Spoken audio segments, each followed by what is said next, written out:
Saya Benix dengan ini ingin menyampaikan rasa duka cita yang sedalam-dalamnya kepada rakyat Indonesia, khususnya kepada saudara-saudara kita yang terdampak bencana hujan badai siklon tropis yang mengakibatkan longsor dan banjir di Aceh, di Sumatera Utara, dan di Sumatera Barat. Dan saya dengan ini juga turut merasakan kesedihan dan belasungkawa atas hilangnya lebih dari 400-an jiwa ya, manusia yang terdampak bencana ini. Dan di tengah musibah ini saya juga mau mengingatkan buat teman-teman sekalian bahwa kekuatan terbesar bangsa kita itu adalah solidaritas.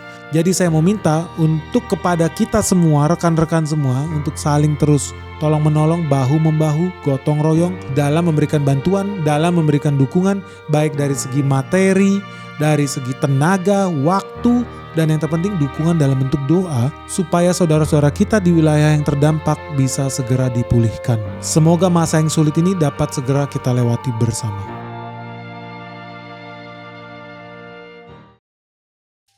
Purbaya menangis guys, ini berita yang sangat menyedihkan. Karena Menteri Keuangan favorit kita ya, Purbaya udah mengibarkan bendera putih. Dia mengaku Indonesia kalah sama Vietnam, kita kalah sama Thailand, kita kalah sama Singapura, dan sekarang kita kalah lagi sama Malaysia. Perkara apa? Perkara investasi. Jadi perusahaan artificial intelligence nomor 1 di dunia, Nvidia, itu sudah memutuskan milih investasi di Malaysia. Ya karena ada hubungannya dengan iklim investasi di Indonesia yang kusut. Dan Indonesia rugi 70 triliun. Ini sedih banget loh. Betul-betul sangat menyakitkan buat republik kita. Jadi gak usah heran Purbaya sampai ngibarin bendera putih. So kalau lu penasaran kenapa sih Purbaya bisa sampai menangis lagi guys, lu jangan skip video ini. Let's check this out. Jadi buat teman-teman yang belum tahu ya, CEO-nya Nvidia Jensen Huang itu udah resmi shake hand, udah resmi salaman sama Anwar Ibrahim, Perdana Menteri Malaysia, perihal investasi Nvidia di Johor Bahru di Malaysia senilai 72 triliun buat investasi AI. Dan ini luar biasa. Kenapa? Karena Malaysia akan segera bisa menjadi ibu kota AI, minimal di Asia Tenggara. Sekali lagi Indonesia akan menjadi negara budak. Kenapa negara budak? Ya kalau zaman dulu kita hobi impor barang-barang dari Jepang, barang-barang dari Amerika Serikat. Tempe aja, kacang kedelai lu impor dari Amerika. Sekarang lu harus siap-siap, Indonesia akan segera menjadi bangsa budak lagi untuk kesekian kalinya karena masa depan dunia adanya di AI. Dan Indonesia tidak punya AI. Yang punya siapa sih? Malaysia. Ini luar biasa. Tapi yang jadi pertanyaan dan kita harus mau kritis, kenapa Nvidia, Jensen Huang lebih memilih investasi di Johor bukan di Jonggol? Dan nilai investasinya gak main-main guys. Nilai investasinya 4,3 billion dollar loh, alias 72 triliun rupiah. Jadi teman-teman ya, kenapa berita ini penting banget ya? Bukan cuma soal perkara nilai investasi yang sangat besar, 4,3 billion dollar loh, itu sekitar 72 triliun. Tetapi karena spillover efeknya. Jadi lu tahu ya, mereka itu udah mulai negosiasi. Si Malaysia ini udah mepetin si Nvidia udah dari tahun 2023. Jadi udah dari 2 tahun lalu mereka udah melobi supaya Nvidia buka pabrik di Malaysia. Dan kenapa ini penting banget? Karena ini bukan hanya soal perihal data center, ada spillover effect. Spillover effect itu apa? Ini bisa bikin pembangunan industri-industri turunan yang terkait dengan AI itu berkembang drastis. Teknologi apa? Teknologi semiconductor, teknologi data center, termasuk teknologi artificial intelligence. Dan ini bisa memberikan kontribusi yang sangat signifikan terhadap perekonomian Malaysia. Makanya gak heran kalau Purbaya aja sampai mengibarkan bendera putih, karena ini udah kekalahan telak sih. Betul-betul kita ketinggalan zaman. Tapi yang jadi pertanyaan penting guys, kenapa ya Nvidia memutuskan untuk memilih Malaysia? Kenapa Nvidia memilih Johor bukannya Jonggol? Nah sebetulnya ada 5 alasan penting nih guys, kenapa yang dipilih itu Johor. Alasan yang pertama itu connectivity. Ya buat teman-teman yang belum tahu ya, secara geografis Johor Bahru sama Singapura itu ya sebelah-sebelahan. Kayak Depok sama Jakarta, lu tinggal naik bus juga nyampe. Mereka punya jembatan sendiri, punya jalan khusus, bahkan udah jadi hal yang biasa buat orang-orang itu saling seberang. Orang yang kerja di Malaysia tinggal di Singapura, atau orang yang kerja di Singapura tinggalnya di Johor Bahru. Itu udah hal yang normal lah buat mereka. Dan Singapura buat teman-teman yang belum tahu itu adalah international hub. Mau itu kapal laut, mau itu pesawat terbang, ya semua juga transitnya di sana. Jadi kalau lu mau punya connectivity yang bagus dengan dunia barat, dengan Eropa, dengan Jepang, dengan Amerika, ya udah bener lu bikin hub yang deket dengan Singapura. Sementara kalau lu bandingkan dengan Jonggol, ya Jonggol itu tidak terkoneksi kemanapun guys. Jonggol gak ada koneksi ke Tokyo, koneksi ke Kanada, ke Berlin, ke Amsterdam, gak ada Jonggol. Boro-boro connectivity. Pesawat aja, bandara aja gak ada di Jonggol. Jadi lebih masuk akal buat mereka memang investasi di Johor yang tidak ada masalah dengan connectivity. Nah yang kedua, biaya operasional itu jelas jauh lebih murah kalau lu bandingkan Johor dengan Jonggol. Contoh kalau lu ngomong soal listrik Listrik tersedia banyak di Malaysia. Mereka punya cadangan lebih dari 500 megawatt yang masih available sekarang. Bandingkan dengan di Indonesia yang masih sering juga listriknya itu biarpet. Terus belum tahu pun stabil atau tidak arusnya. Jadi itu bisa mempengaruhi produktivitas mesin AI yang mereka punya juga. Kalau arusnya sering naik turun ya mesin lu cepat rusak, biaya tinggi. Terus apalagi soal data. Biaya pakai data di Indonesia juga masih mahal. Ya udah jelas gak logis kalau bikin AI di Indonesia, di Jonggol. Udah jelas lebih mendingan di Johor. Dan kalau lu bandingkan biaya operasional dibandingkan Singapura, udah jelas juga lebih murah di Malaysia. Karena kalau mereka bikinnya di Johor ya UMR biaya tenaga kerja di Malaysia jauh lebih murah dibandingkan UMR-nya si Singapura. Biaya tanah, harga tanah di Malaysia juga lebih murah dibandingkan harga tanah di Singapura. Jadi dari segi biaya operasional jauh lebih murah kalau dia bikin data center di Johor. Dan yang ketiga, nah ini penting banget sih. Yang ketiga, infrastruktur data center itu sudah sangat mapan di Johor. Johor itu udah menjadi pusat data center sejak bertahun-tahun lalu, sudah menjadi pusat data center yang paling utama di Malaysia. Udah banyak data center berdiri di sana, banyak lagi yang sedang akan dibangun. Artinya sudah ada begitu banyak sistem pendukung. Seperti apa? Ya lu butuh infrastruktur, jalan, kabel telepon, listrik, jaringan kabel, tenaga kerja, regulasi. Jadi itu udah hal yang sangat umum di sana. Kota itu sudah betul-betul terintegrasi. Jangan kaget ya teman-teman, mereka udah punya data center yang terkenal mendunia, seperti mereka punya Sedenak Tech Park. Ini perusahaan-perusahaan terkenal seperti Princeton Digital, Yonder, MN Holdings itu ada di sini. Mereka juga punya YTL Green Data Center Park, ini di Johor juga. Jadi perusahaan seperti Tencent, Garena, Sea Limited, itu, YTL Power itu semua ada di sini. Di Johor Bahru sendiri mereka juga punya Nusa Cemerlang Industrial Park. Di sini ada perusahaan seperti ST Telemedia Global Data Center. Lalu ada lagi data center di Nusa Jaya Tech Park. Perusahaan-perusahaan dunia nih seperti GDS Holding, Equinix itu semua bikinnya di sini guys. Jadi teman-teman udah kebayangkan. Jadi data center itu bukan bisnis baru, ahlinya, sumber daya manusianya, infrastrukturnya, connectivity-nya mereka udah ready memang sejak lama. Jadi soal infrastruktur data center itu mereka sudah sangat mapan dibandingkan buka di Jonggol guys. Nah yang keempat ya udah jelas faktor soal SDM. Jadi SDM di Malaysia lu udah tahu namanya Johnson Huang, dia nggak bisa bahasa Sanskerta, dia juga nggak bisa bahasa Sunda, dia bisanya apa? Bahasa Inggris. Nah di Malaysia itu udah terbiasa orang berbahasa Inggris selain bahasa Melayu ya. Dan kalau mereka punya ambil tenaga kerja dari Indonesia pun atau dari Singapura pun udah jelas lebih fasih bahasa Inggris dibanding orang-orang di Jonggol. Dan dari sini lu bisa gampang mengetahui kalau mereka nanti ada tektokan ya sama Nvidia yang di Amerika, sama vendornya Nvidia yang ada di Taiwan, yang ada di ASML yang di Eropa. Mereka udah jauh lebih punya tatanan bahasa operational framework yang lebih gampang tuh buat mereka komunikasi antar grup, antar divisinya. Jadi dari 4 sisi itu aja mereka udah untung banyak. Dan teman-teman gak usah kaget kalau ini semua memang udah diagendakan di jauh-jauh hari. Karena ini udah sesuai visinya si Anwar nih. Jadi Anwar Ibrahim itu udah punya pandangan ke depan bahwa ekonomi Johor akan melampaui banyak wilayah-wilayah Malaysia yang lain. Setidaknya dalam 2 tahun ke depan Johor secara spesifik bakal lebih maju. Dia punya target sangat luar biasa sih. Dia mau menambah ya GDP per kapita Malaysia. Tadinya cuma 190-an juta rupiah guys, alias cuma setara $12.000 per kapita. Tapi dengan metodenya si Anwar ini, dia mau naikin pendapatan per kapita. Jadi per kepala manusia di Johor itu bakal naik. Tadinya cuma 190-an juta menjadi 216 juta rupiah per kepala, alias per kapitanya ada $13.000.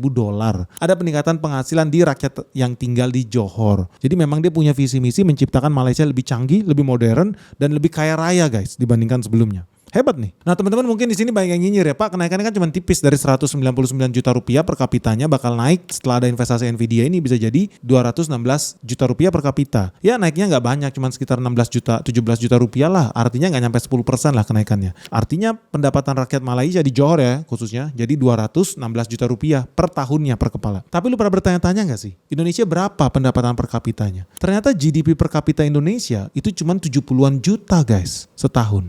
Jadi lu bayangkan di Malaysia penghasilan per kapita mereka, GDP per kapita mereka itu udah 3 kali lipat orang Indonesia. Artinya satu kepala yang sama bisa menghasilkan produktivitas nilai ekonomi 3 kali lipat lebih banyak dibandingkan manusia Indonesia. Jadi memang lu bisa aja nyinyir ya naiknya kan cuma 17 juta rupiah. Iya, tapi itu artinya membuat GDP per kapita Indonesia semakin terbelakang. Jadi gak bisa dibilang kecil juga sih. By the way kalau kita lihat secara makro ya di tahun 2025 aja ekonomi digital Malaysia itu diperkirakan bakal memberikan sumbangsi sekitar 25% terhadap perekonomiannya Malaysia. Lu penasaran gak perekonomian Malaysia berapa? Perekonomian Malaysia GDP mereka itu 7.000 triliun guys di tahun 2024. Ya asumsinya sama lah, misalkan 2025 juga sama-sama 7.000 triliun ya. Artinya kalau 25% nyawanya Malaysia akan disumbangkan dari sektor ekonomi digital digital yang nilainya sekitar 1.750 triliun. Nah di sini Indonesia bisa berbangga hati lah karena Indonesia GDP-nya setiap tahun itu 22.000 triliun guys. Jadi jauh di atas Malaysia yang cuma 7.000 triliun setahun. Tapi satu yang kita respect nih dan kita harus belajar dari Malaysia, mereka mau diversifikasi sumber penghasilan negaranya sampai mereka berhasil mengenerate 25% GDP mereka dari ekonomi digital. Nah gimana kalau kita bandingkan dengan ekonomi digital di Indonesia? Ternyata ekonomi digital di Indonesia itu menyumbangkan 1.860 triliun di tahun 2024. Oh gede dong, ya gede. Ya lebih gede bahkan dibandingkan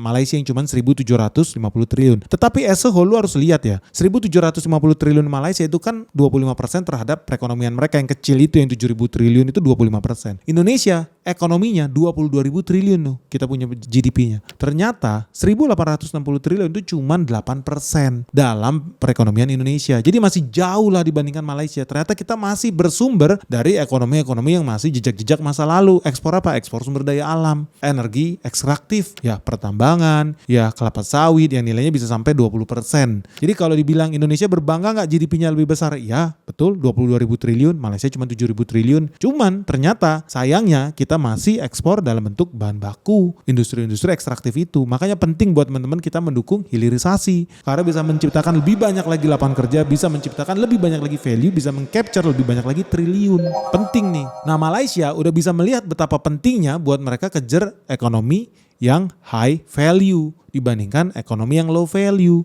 ekspor bahan baku. Tapi tetap yang jadi pertanyaan guys, ya namanya Indonesia kan lu udah tahu ya GDP-nya gede 22.000 triliun. Artinya Indonesia itu punya pasar digital terbesar di Asia Tenggara. Tetapi kenapa bukan kita yang dipilih? Kenapa bukan Jonggol yang dipilih? Ya simple aja. Karena meskipun kita punya Pulau Batam nih yang sama-sama berdekatan dengan Singapura, Indonesia itu minus infrastruktur data centernya. Bukan minim loh, minus infrastruktur data centernya. Sangat sedikit. Kenapa bisa? Karena kita punya satu kendala utama di dalam bisnis AI yang sangat rakus energi. Jawabannya adalah Indonesia punya masalah di listrik guys. Teman-teman asal lu tahu aja ya, untuk membangun sebuah data center, itu negara membutuhkan daya listrik yang sangat besar. Nah, Malaysia itu udah bikin kerjasama dengan YTL Power untuk menyiapkan pembangkit listrik spesifik nih buat AI berkapasitas 500 megawatt. Dan mereka siap nambah lagi suntikan dari cadangan listrik nasional mereka sekitar 600 megawatt.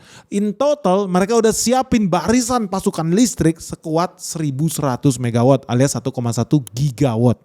Jadi buat teman-teman yang belum tahu, inilah kenapa pentingnya buat Indonesia memperkuat infrastruktur kelistrikannya kita. Kalau ada negara yang punya cita-cita menjadi AI powerhouse, itu hoax kalau dia tidak punya pembangkit listrik yang sangat besar. Dan ini udah gue berulang kali suarakan dari 3 atau 4 tahun lalu. Indonesia harus secara masif lebih banyak lagi bangun pembangkit listrik supaya Indonesia bisa menjadi pusat investasi yang lebih menarik. Karena at the end of the day, mau apapun tuh perusahaan lu yang berhubungan dengan data center, at the end of the day cost-nya COGS terbesar adalah biaya listrik per kWh berapa. Nah Johor bisa menyelesaikan masalah ini. Tetapi bukan artinya ini datang dengan masalah juga guys. Karena teman-teman udah tahu ya kemarin kita ada bikin video tentang Indonesia yang berencana ekspor listrik ke Singapura. Investasinya sampai gigawatt guys. Nah teman-teman bukan artinya ini tidak datang dengan jebakan juga. Kenapa? Karena ada satu jebakan penting di bidang investasi data center. Data center selain listrik itu juga membutuhkan konsumsi air guys. Dan konsumsi airnya sangat besar. Bahkan begitu besarnya sampai pernah menciptakan krisis air. Di mana ada data center yang besar, pasti ada krisis air di sana. Contoh di Amerika. Lu tahu data center di Amerika pada umumnya memakan 100 megawatt nih. Ini data center yang kecil-kecilan nih. 100 megawatt itu setara konsumsi 75.000 rumah tangga loh. Lu bayangin, 75.000 rumah tangga itu sedotan listriknya yang dipakai itu udah setara dengan satu data center. Gila nggak? Dan data center 100 megawatt itu bisa menghabiskan minimal 2 juta liter air per hari. Kok bisa? Ya simpel aja, lu bayangin ya, lu punya komputer canggih di rumah, laptop lu aja bisa panas, lu cuma main game doang, atau cuma buka YouTube, 1 jam 2 jam langsung panas. Nah lu bayangkan data center, processing powernya jutaan kali lebih cepat dibandingkan laptop lu atau handphone lu. Tentu butuh pendingin. Pendingin yang paling murah apa? Pakai air. Water cooled. Sehingga mereka harus dipakai terus diguyur pakai air bersih supaya terjadi penguapan panas evaporasi. Dan artinya daerah-daerah yang punya data center harus siap, seperti Malaysia nih, orang-orang di Johor, gue kasih peringatan lu harus siap bakal terjadi krisis air. Karena data center makin banyak, sudah pasti kebutuhan air meningkat. Tadi ya, data center yang kecil aja 100 megawatt aja bakal menyedot 2 juta liter air lu per hari. Karena kebutuhan listriknya, panasnya itu setara 75.000 KK guys. Nah sebetulnya Johor Bahru udah pernah kena krisis air sih. Buat teman-teman yang belum tahu ya, mereka kan udah lama nih main di data center. 6 tahun yang lalu, tahun 2019, ada 250.000 orang di berbagai wilayah di Johor itu yang kekurangan air bersih. Sampai pemerintahan di Johor itu menjatah air warganya nih. Teman-teman di Malaysia bisa kirim komentar di bawah, bener nggak Johor itu sampai pernah krisis air? Dan akibatnya apa? Bukan cuma soal airnya, mereka juga butuh listrik yang sangat tinggi data center ini. Akibatnya sebagian wilayah di Johor juga sempat mengalami pemadaman listrik. Nah ini sedemikian pronya Malaysia dengan investor asing. Kalau perlu warganya mati lampu, kalau perlu warganya nggak minum, warganya nggak mandi, yang penting investor asing happy. Wajar aja ya, banyak investor yang berlomba-lomba ke Johor. Dan ini memang begitu ajaibnya Malaysia, mereka rela lihat rakyat yang nggak mandi, panuan kudisan gitu loh. Kayak di Johor ini sampai krisis air pun mereka rela lihat rakyat yang menderita. Padahal air bersih di Johor itu sebetulnya diekspor ke Singapura. Jadi kalau ada air, prioritaskan server-server ini biar adem dulu nih. Hebat nih Johor nih. By the way, buat teman-teman yang belum tahu ya, lu kan suka pakai ChatGPT, lu pakai OpenAI. Lu tau nggak kebutuhan OpenAI itu listriknya itu setara 1,2 gigawatt guys. Lu bayangin, satu data center, dia punya banyak data center, tapi satu data center OpenAI itu 1,2 gigawatt. Dan itu udah setara dengan satu kota kecil yang ada di Texas. Jadi lu bayangin ya, kalau satu kota mati lampu, kalau di-download semua listriknya sama OpenAI itu bisa kebayang nggak? Ya Jakarta aja, Jabodetabek itu kebutuhan listriknya 10 gigawatt guys. Artinya OpenAI itu bisa menyedot hampir 12% total produksi listrik di Jabodetabek. Gila nih, gila. Itu baru dari satu data center OpenAI. Makanya teman-teman jangan heran kalau menurut Bloomberg, ya AI faktanya itu menghabiskan air dari semua area di mana dia beroperasi. Dia menyedot air tanah, dia menyedot air sungai, dia menyedot semua air yang tersedia di daerah dimanapun dia berada. Bahkan BBC sampai pernah bikin reportase guys, perumahan-perumahan yang ada di Georgia, itu juga salah satu pusat data center di Amerika, kecil padahal, itu krisis air, ibu-ibu sampai menangis, saya nggak bisa minum air lagi, air menjadi barang langka. Dan itu semua terjadi karena air bersih dipakai oleh data center guys. Hebat ya, luar biasa sih ini. Nah by the way, Indonesia gimana nih guys? Menurut kalian kita rugi gak sih? Kita cuman ekspor listrik doang. Memang sih kita dapat duit ratusan triliun ya dengan ekspor listrik ke Singapura.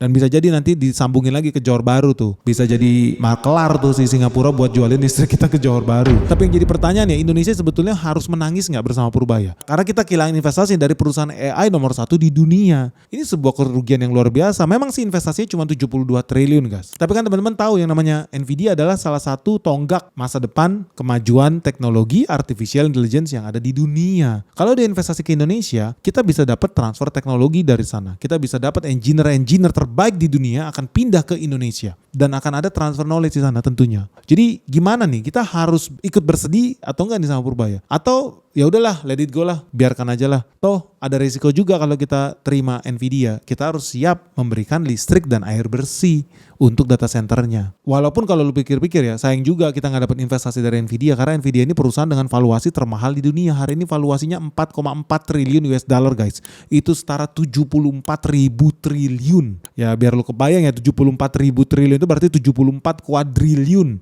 Artinya lu bisa beli bank BCA 70 kali guys. Gila. Ada sebuah perusahaan valuasinya 70 kali lipat lebih besar dibandingkan bank BCA. 74.000 triliun guys. So kembali lagi nih pertanyaan buat teman-teman sekalian. Kalau menurut lu Indonesia rugi gak sih kehilangan Nvidia? Indonesia harus belajar gak sih gimana caranya membuat investasi jauh lebih menarik di Indonesia sendiri?